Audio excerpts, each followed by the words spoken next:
할렐루야. 오늘 주에 보신 우리 성도님들을 환영하고 축복합니다. 오늘도 예배와 말씀을 통해서 하나님의 크신 은혜가 우리 모두에게 있기를 간절히 소망합니다. 아멘. 네, 오늘은 우리 옆 사람과 이렇게 한번 인사해 볼까요? 한번 따라서 해보겠습니다. 함께 울고 함께 웃는 교회가 됩시다. 사랑하고 축복합니다. 네, 그렇습니다. 오늘은 디모데전서 강해 계속 보고 있는데요. 수요 예배 때마다 5장으로 넘어왔습니다. 네, 이 5장의 말씀은 바울이 디모데에게 하는 말씀이 계속 이어지면서 단순히 교회를 운영할 때, 교회를 관리할 때에 어떻게 해라 그런 말씀 뿐만이 아니라 여러 가지 사역을 감당할 때에 교회 안에 여러 부류의 또 어른들도 계시고 아이들도 계시고 또 젊은이도 있는 그런 상황에서 어떻게 그들을 대하고 목회를 해야 되는지 또 섬겨야 되는지를 말씀해 주고 있습니다. 그래서 실제적으로 어떻게 해야 되는지를 가르쳐주는 권면의 말씀이다 라고 보는 것이죠. 당시 이 디모데의 젊은 나이였습니다. 그 젊은 나이에 조금 큰 에베소 교회를 섬기다 보니요 많은 어려움이 있었다라고 우리가 들었습니다. 교회 안팎으로는 많은 어려움도 있었고 잘못된 사상과 철학들 또 잘못된 사상들이 이단들이 이렇게 들어와서 교회를 혼란하게 했던 그런 시대에 교회를 이렇게 관리하고 또 사역을 감당하는 부분에 있어서 이제 연로하시거나 또 어르신이거나 또 과부이거나 혼자 있는 분들을 어떻게 대해야 되는지를 말씀해 주고 있습니다. 교회 안에는 참 나이 많으신 어르신도 계시고 또 젊은 성도도 있고 또 남편을 잃고 삶의 무게에 눌린 과부들도 있었다라고 말하고 있죠. 그러면서 바울은 디모데에게 이렇게 말합니다. 늙은이를 꾸짖지 말고 권하되 아버지에게 하듯 하며 또 과부를 존대하라. 젊은 자매는 온전히 깨끗함으로 대하라. 이런 사역적인 부분을 말씀한다라는 것이죠. 그러면서 바울이 교회를 무엇으로 보고 있느냐, 무엇으로 설명하고 있는가 봤더니 바로 우리가 잘 알고 있는 가족이라는 이미지를 생각을 하면서 말씀하고 있다라는 것이죠. 저와 여러분 가족이십니까? 아멘. 네, 집에도 가족이 있지만 교회도 뭐가 있어요?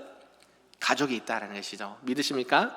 네, 그래서 교회는요 어떠한 조직을 뛰어넘어서 하나님 안에서 한 가족이다라는 것을 바울이 말씀하고 있다는 것이죠. 요한복음 19장에 보면 예수님께서 십자가 위에서 사도 요한에게 이렇게 말하죠. 보라 내 어머니라. 예수님의 어머니 마리아를 요한에게 부탁하면서 내 어머니다 라고 잘 보살펴야 된다라고 권면을 하고 있다는 것이죠. 이 순간도 예수님은 그냥 육신의 가족을 이렇게 돌보라는 것이 아니라 영의 부모인 이 어머니를 내가 잘 케어해 줘야 된다라고 하면서 교회를 세워 나가야 된다라는 것을 말씀하고 있습니다. 교회는 어떤 곳일까요? 네, 여러분 교회는 하나님을 예배하는 곳 맞습니다. 그러나 오늘 말씀에 비춰보면 교회는 함께 울고 함께 웃는 그런 곳이다 라고 성경은 말하고 있다는 것이죠. 기쁘면 같이 기뻐하고 축하하고 또 상대방이 또 성도가 아파하고 눈물 흘리면 같이 아파하고 눈물을 닦아줄 수 있는 그곳이 어디다? 교회다 라는 것을 말씀하고 있습니다. 우리가 사도행전 2장에 보면 이런 말씀이 있죠. 초대교회 성도들이 각기 자기 재산을 팔아서 서로의 필요를 채워주었다라고 말한 부분이 있습니다. 믿는 사람이 다 함께 있어 모든 물건을 서로 통용하고 날마다 마음을 같이하여 성전에 모이기를 힘썼다라고 말한 부분이 있어요. 그만큼 이 교회 공동체 안에는 함께 울고 함께 웃는 공동체가 바로 교회이다라는 것을 말씀하고 있습니다. 누군가 아프거나 병들면 우리 어디 갑니까? 신방 가죠. 그렇죠. 뭐 기쁜 일이 있어도 신방을 갑니다. 가서 뭐 합니까? 예배드리고 함께 격려하기도 하고 위로하기도 하고 함께 웃어주기도 하면서 어때요? 격려하고 위로하고 함께 그 사랑을 나누는 것이 교회다라는 것을 말씀하고 있습니다. 그래서 세상 사람들은 교회 가면 뭐가 재밌냐, 교회 가면 밥이 나오냐, 떡이 나오냐 이 얘기 하도 많이 들었거든요. 요새는 교회에서 밥도 주고 떡도 줍니다. 네, 그만큼 교회 안에 하나님의 사랑으로 가득한 것이 교회이다. 특히 믿지 않는 사람들에게는 이해하지 못하거든요. 그런데 우리가 그런 사랑으로 또 한 가족으로서 이런 사역을 감당할 때에 많은 믿지 않는 사람들이 교회를 보게 되고 하나님을 알게 되는 줄로 믿습니다. 네, 우리가 함께 기도하고 후원하는 선교 기간 중에 저기 전남 신안에 우리 능산교회라고 있습니다. 오늘도 이따가 기도하겠는데요. 이 능산교회 우리 박철호 목사님, 성함 맞죠? 네, 박철호 목사님이 SNS를 하세요. 그래서 SNS를 이렇게 팔로우를 해서 이렇게 글을 좀 본 게 있는데, 이제 하루는 거기가 이제 어르신들이 많아요. 섬이니까 우리 양의리 권사님처럼 머리가 후야시고 평균 나이가 한 80대, 평균 나이가 80대 정도 계신 성도님들 이렇게 3, 4, 5 앉아서 예비를 드신 사진도 매주 올라오는데요. 하루는 이런 글이 올라왔습니다. 늘 오시던 분이 안 보이시는 거예요. 그러면서 어찌 됐나 가서 확인해 봤더니 목사님 몸이 너무 아파서 교회를 못 나갔습니다 라고 말한 거예요. 그러니까 여러분이 이제 많이 계시면, 지금도 빈자리가 많이 있지만 서너 명 앉아 있는데 한 명이 안 나오면 되게 커 보이거든요. 그래서 목사님이 신방 가서 아이고 그러셨군요, 우리 어른 성도님 어디가 많이 편찮으세요 봤더니 거기서는 고칠 수가 없는 거예요. 약도 병원도 시원찮잖아요. 그래서 그분이 나를 잡아서 목포에 차를 몇 시간 동안 운전해서 병원에 가서 약도 타고 돌아왔다라는 이야기를 올린 것을 보게 되었습니다. 바로 이런 것이 뭐일까요? 오늘 말씀한 것처럼 함께 울고 함께 웃는 교회가 바로 이런 교회다라는 것을 알 수가 있습니다. 교회야말로 하나님 안에서 한 가족이고 또 주님 안에서 한 가족이 되는 줄로 믿습니다. 그래서 교회가 진짜 그런 사랑이 넘치는 곳이구나 라는 것을 우리가 알 수 있다는 것이죠. 그러면 오늘 말씀을 통해서 우리 교회가 어떻게 또 살아가야 되는지, 또 서로를 대해서 어떻게 해야 되는지를 좀 하나님의 마음을 나누고자 합니다. 그래서 교회는 서로를 아버지처럼, 때로는 어머니처럼, 때로는 형제처럼, 자매처럼 대하는 것이 교회다라는 것입니다. 교회는 연약한 자들을 돌보고 또 서로의 책임을 함께 나눠주고 함께 살아가는 공동체가 어디다? 교회다라는 것이죠. 그래서 오늘 이런 전체 내용을 통해서 우리에게 주신 말씀 몇 가지로 좀 보도록 하겠습니다. 한번 따라서 해볼까요? 첫 번째는 교회는 하나님의 가족입니다. 아멘. 우리 본문 1절과 2절 말씀을 함께 크게 읽어보겠습니다. 시작. 늙은이를 꾸짖지 말고 권하되 아버지에게 하듯 하며 젊은이에게는 형제에게 하듯 하고 늙은 여자에게는 어머니에게 하듯 하며 젊은 여자에게는 온전히 깨끗함으로 자매에게 하듯 하라. 아멘. 네, 사랑하는 성도 여러분, 바울은 지금 이 디모데에게 교회 안에 여러 분류의 사람들이 있는데 그 사람들을 어떻게 대해야 되는지를 알려주고 있다라는 것이죠. 1, 2절 보면 1, 2절 말씀을 보면 그냥 세상 사람들은 단순히 예의를 지켜야 된다, 어른들을 공경해야 된다, 이렇게 이해할 수 있으나 지금 바울은 그 의미를 훨씬 넘는 깊은 의미로 말하고 있다라는 것이죠. 그냥 개인과 개인과의 관계가 아니라 교회로서의, 공동체로서의 그 역할이 바로 이렇게 해야 된다라는 것을 말씀하고 있습니다. 당시 이 에베소 교회 안에도요, 우리 교회처럼 많은 나이가 많으신 장로님들도 계셨고 또 우리 젊은 청년처럼 젊은 성도도 많았고 다양한 삶의 배경을 가진 자들이 함께 모여있던 곳이었다라는 것이죠. 그래서 예나 지금이나 이런 것들을 보면서 교회 안에는 세대 간의 갈등이 있을까요? 없을까요? 있습니다. 우리 때도요, 세상이 뭐야 그러면서 요즘 젊은이들은 이게 문제야 그러신 분들이 계셨거든요. 지금도 이제 제가 나이를 조금 먹어보고 조금 보니까 어때요? 우리 아이들 보면 한숨이 많이 나오거든요. 어떻게 해야 할까? 그런데요, 아마 그런 세대적 갈등이 아마 지금이나 예전이나 동일했던 것 같습니다. 젊은 사람들은 뭐가 있을까요? 열정과 패기가 있죠. 그런데 때로는 어떤 일을 경솔하게 대할 때가 있는 것 같고요. 또 나이가 많으신 분들은 지혜가 있고 경륜이 있는 것 같은데 때로는 너무 고집스러울 때가 또 있을 수 있다라는 것이죠. 그래서 바울은 그런 디모데에게 말합니다. 늙은이를 꾸짖지 말고 아버지에게 하듯 하라. 또 젊은 처녀는 자매처럼 하라, 대하라 라고 말하고 있다는 것이죠. 이게 무슨 뜻일까요? 예, 교회는 어떤 조직이 아니라 하나님 안에서 한 가족이기 때문에 그렇게 해야 된다라는 것을 권면하고 있다라는 것입니다. 여러분, 아버지, 어머니, 형제, 누이 이런 것처럼 할 때에 교회는 건강하게 세워진다라는 것을 말씀하고 있습니다. 이것은 서로를 존중하고 또 서로를 품어주는 공동체가 되어야 된다라는 것이죠. 저희보다 나이가 어리신 분이 계십니까? 안 계십니까? 있지요. 또 많이 연약한 자들이 있습니까? 없습니까? 있습니다. 그런 분들을 대할 때에 우리는 서로를 존중하고 품어주는 공동체가 되어야 된다. 그것이 교회다라는 것을 말씀하고 있습니다. 우리가 새벽에 열왕기 하를 보고 있는데요, 열왕기 상 2장 12절에 보면 이 엘리야가요 하늘로 올라가는 장면이 기록되어 있습니다. 그때 옆에 있던 이 엘리사가 이렇게 외칩니다. 내 아버지여, 내 아버지여, 이스라엘의 병고와 마병이여 라고 외칩니다. 지금 엘리야는 하늘에서 불말과 불병거가 와서 해오리 바람 타고 어디로 갑니까? 슝! 어디로 가요? 하늘나라로 가거든요. 죽음을 보지 않고 올라갑니다. 그 밑에 엘리사는요 뭐라 그래요? 엘리야요, 엘리야요 부르는 게 아니라 뭐라 불러요? 내 아버지요, 내 아버지요. 그렇게 불렀다라는 것이죠. 이게 단순히 엘리야를 스승으로만 본 게 아니었다라는 것이죠.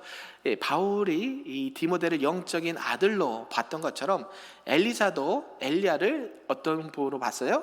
나의 영적인 아버지로 봤다라는 것이죠. 그런 존중과 사랑이 있었기 때문에 이 엘리야의 사역이 그대로 엘리사에게 이어지고 계승된 것을 보게 됩니다. 지금 새벽에 엘리사가 권능을 많이 행했죠. 교회도 마찬가지입니다. 여러 세대 간의 갈등과 또 생각의 차이가 있을 수 있습니다. 그런데 그 세대 간에 서로 존중하고 또 서로를 세워갈 때에 결국 믿음으로 그것이 이어지고 또 사역으로도 이어지고 사랑으로 이어진다라는 것을 우리가 꼭 기억하시기를 주님의 이름으로 축복합니다. 그래서 우리 큰빛교회를 한번 돌아보자는 것이죠. 서로를 가족처럼 대하고 있습니까? 저와 여러분은 서로를 가족처럼 대하고 있습니까? 아멘이 안 나오네요. 자, 아까는 가족이라면서요. 다시 한번 질문하겠습니다. 우리 큰빛교회는 서로를 가족처럼 대하고 있습니까? 아멘. 그래요. 나이 많으신 분들은 아버지처럼, 또 연세가 있으신 분은 우리 어머니처럼, 또 누이처럼, 형제처럼 서로를 대하고 존중할 때에 교회로서의 모습이 세워질 수 있다는 사실 꼭 우리가 기억하시면서 함께 웃고 함께 울고 하나님의 나라를 세워가시는 저 여러분 되기를 주님의 이름으로 축복합니다. 아멘. 두 번째는요, 교회는 약한 자를 품는 이 사랑의 공동체다라는 것을 말씀합니다. 우리 3절 말씀인데요, 3절 짧지만 한번 읽어볼까요? 시작. 참 과부인 과부를 존대하라. 아멘. 네, 과부가 있는데요, 참 과부가 있다네요. 모르겠어요. 성경이 참 과부라니까 거짓 과부도 있는지 모르겠지만 성경에 보니까 그만큼 과부를 존대해라, 존경해라 라는 말씀을 하고 있다는 것이죠. 이것은 무엇을 뜻하냐면 교회 안에는 연약한 자들이 계시다, 연약한 자들이 있다라는 것을 말씀합니다. 그러면서도 교회 안에 여러 연약한 자들 중에 특히 이 과부, 혼자 되신 분들, 연로하시고 혼자 되신 분들을 어떻게 해요? 더 특별하게 이렇게 존경을 하고 존대해야 된다라는 것을 말씀하고 있습니다.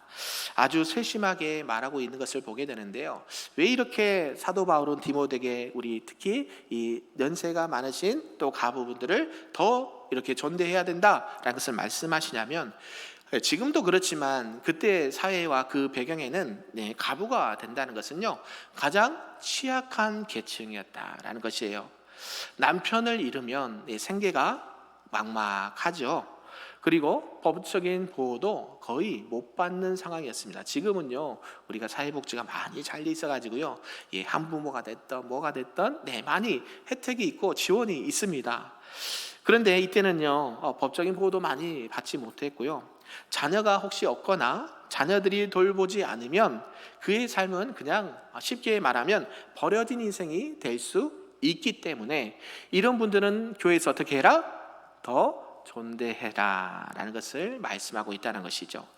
그냥 도와주라 라는 말하고는 다른 의미겠죠. 이 존대하라라는 것은요, 그런 분들을 존경하고 존귀하게 여겨라 라는 말씀입니다. 그들의 삶을 귀하게 보라는 것이고, 그들의 신앙을 인정해 주라는 것이고, 그들의 눈물과 아픔을 소중히 여겨라 라는 말씀인 줄로 믿습니다. 열왕기상 17장에 보면요, 이 엘리야가 이 사르밧 과부의 집을 찾아갑니다. 그 과부가 어떻게 상황을 봤더니 이제 마지막 남은 이 밀가루와 기름으로, 기름 조금으로 떡 하나를 만들어서 자기와 그 아들이 먹고 죽으려고 준비했던 그 과부의 집이었습니다. 그런데 엘리야가 그 집에 가서 뭐라 그래요? 그 떡을 누구에게 먼저 주라? 나에게 먼저 주라. 네, 그 이유가 있겠죠. 나에게 주라 라는 것을 말하고요, 과부는 그 엘리야의 말을 믿고 또 순종하면서 그 떡을 만들어서 엘리야에게 먼저 주게 되는 것을 보게 됩니다. 그러면서 하나님은 이 집에 밀가루와 기름이 끊이지 않도록 은혜를 베풀어 주셨다는 것을 말씀하고 있죠. 하나님은요, 이 과부처럼 연약한 자의 믿음을 귀하게 보셨다는 것을 우리가 알 수 있는데요, 이 작은 믿음이, 그의 믿음이 공동체를 살리는 역사가 일어난다는 것이에요. 그래서 이 엘리야는요, 그 과부를요, 하대하지 않았어요. 존중히 여기고 그에게 정중하게 요청을 하고 하나님께서 그분을 통해서 일하신 것을 보게 하셨다라는 것이죠. 교회에서도 마찬가지예요. 연약한 자들이 계시는데 그들을 하대하지 않고 오히려 그들을 품고 그들의 믿음을, 그들의 상황을 존중해 주는 것입니다. 믿으십니까? 네, 우리 교회 안에 장애인분들이 몇 분 계십니다. 우리가 이렇게 자꾸 교제할 수는 많이 없다고 보지만 교회에 오면 여러분이 따뜻하게 맞이해 주셔서 감사한데요, 아직도 이 장애를 보면 좀 마음이 거리가 있는 분들이 계세요. 그러나 그 마음조차도 우리는 인정해주고 존중해 줘야 된다라는 것이죠. 우리가 세미나를, 이 장애인 세미나를 특별히 하지 않았는데 아마 이제 좀 시간이 지나면 그런 것도 하면 좋겠어요. 뭐냐면 이 장애인 인식 세미나, 개선 세미나, 여러분들이 이제 사회복지나 이런 것들을 배우자 보면 그런 부분들이 필수입니다. 필수. 그래서 우리가 직장에서나 어디서나 성교육을 받는 것처럼 장애인 인식 개선들을 배우게 되는데요, 결국 사회에서도 그들을 존중하고, 그들을 가장 존중하는 방법이 혹시 뭔지 아십니까? 장애인들을 장애인으로 보는 것이 아니에요. 그것을 인정하지 않았는 얘기가 아니라 장애인으로 인정하되 장애인을 장애인으로서 존중해 주라는 뜻이거든요. 아멘이신가요? 이게 성경에서 말하는 존대한다라는 뜻이에요. 어려운 분들이 있습니다. 연약한 분들이 있습니다. 그러나 그들이 어렵다고 해서 쉽게 보거나 쉽게 말하거나 판단해서는 안 된다. 그들은 있는 그 자체로서 인정해주고 존중해주고 그들을 세워줘야 된다. 지금 이 말씀을 하고 있다는 것이죠. 사랑하는 성도 여러분, 우리 성도님과 교회는 누구를 품고 계십니까? 우리 주변에 조용히 눈물을 흘리며 또 아파하는 성도들이 있지 않습니까? 혼자 병원에 가기도 힘드신 분이 있는지, 또 혼자 아이를 키우며 마음이 무너진 사람은 없는지, 우린 그들을 향해서 어떠한 시선을 보내고 있습니까? 교회는 오늘 말씀처럼 이런 연약하고 약한 자들을 품는 사랑의 공동체가 되어야 되는 줄로 믿습니다. 그들의 눈물을 닦아주고 또 그들의 삶을 존중하고 존귀하게 여길 때에 하나님은 그 교회를 기뻐하실 줄로 믿습니다. 우리 큰별교회가 하나님이 기뻐하시는 이 사랑의 공동체가 되기를 주님의 이름으로 축복합니다. 아멘. 마지막 세 번째는 한번 따라서 해볼까요? 교회는 함께 책임지는 믿음의 공동체입니다. 아멘. 우리 14절인데요. 우리 14절을 크게 읽어보겠습니다. 시작. 그러므로 젊은이는 시집가서 아이를 낳고 집을 다스리고 대적에게 비방할 기회를 조금도 주지 말기를 원하노라. 아멘. 지금 우리가 두 번째 살펴본 것은 이제 바울이 이 참 가부를 존대해라 라고 말씀을 했는데요, 오늘 14절에 보니까 이제는 나이 든 가부가 아니라 젊어서 가부가 된 분들을 말하고 있는데 조금 다른 방향으로 말씀을 하고 있다는 것이죠. 단순히 교회가 모든 가부는 어려우니까 똑같이 도와줘야 돼, 이런 부분이 아니라는 것이죠. 각자의 그 위치와 삶의 자리에서 책임을 다할 수 있도록 권면해야 된다라는 것을 말씀하고 있습니다. 왜 그럴까요? 교회는 무조건 돌봄만이 해서는 안 된다. 뭐가 따르냐면 책임과 섬김이 함께 가야 된다라는 것을 말씀하고 있다는 것이죠. 교회에서 제가 전에 섬기던 교회에서 보면요, 이제 한 장애인 집사님을 섬겨주려고 우리 같은 그때 구역의 사랑방의 집사님이 저희의 허락도 없이 계속 도와주시는 거예요. 제가 분명히 그렇게 하면 안 됩니다라고 말씀드렸거든요. 교회에서는 선이 있어야 돼요. 동의하십니까? 이 선을 지켜줘야 돼요. 그래서 혹시라도 도와줄 수 있지만 그 선을 누가요? 교육자에게, 담당 교육자나 목회자에게 꼭 상의를 하고 이것을 하면 어떻겠습니까? 좋겠습니까? 아니면 안 하면 어떻게, 요거를 꼭 물어보셔야 돼요. 도와주는 거 누가 싫어하는 사람이 없겠죠. 그러나 우리 교회 안에서는 그게 선이 있어야 되는데 그분이 그것을 계속 이용을 하는 거예요. 그러면서 이제는 당당합니다. 교회에서 이거 왜 안 도와줘요? 틈만 나면 도와주세요. 그러면 어때요? 도와주고 싶어도 도와주고 싶은 마음이 없어요. 그분이 장애가 있는 건 맞지만 어때요? 그를 도와줄 수 있는 그 마음이 순수하지가 않아요. 그러면서 어때요? 그분을 도와준 건 맞지만 그런 장애가 있기 때문에 함부로 도와줘서도 안 된다라는 것을 말해요. 여러분이 이제 사회복지나 이렇게 사역을 하신 분들 이제 주변에 들어보면 그분들은 각 파트별로, 각 기관별로 또 각 도와줘야 될 상황들을 세세하게 나눠둡니다. 그러면서 매일 도와주는 게 아니라 기회가 있을 때, 또 명절이 됐을 때 이런 기회 때만 도와주지 24시간 도와주지 않아요. 그러면서 스스로 그들이 뭐 할 수 있도록 돕냐면 자립하도록 도와요. 왜냐하면 그들이 스스로 말하고 스스로 행동하고 또 일할 수 있으면 일할 수 있도록. 우리 교회 안에도 그런 분들이 계세요. 장애가 있어도 스스로 일을 하면서 많은 일은 아니더라도 스스로 자기가 자립하고 생활할 수 있도록 도와주는 것이 실제로 도움이다 라는 것을 말해요. 결국 가부가 된 거 많이 마음이 아프죠. 그럼에도 불구하고 이 젊은 가부에게는 어찌 보면 성경이 말하는 것이 보면 게을러질 수 있다, 그리고 험담에 힘할 수 있다라고 말해요.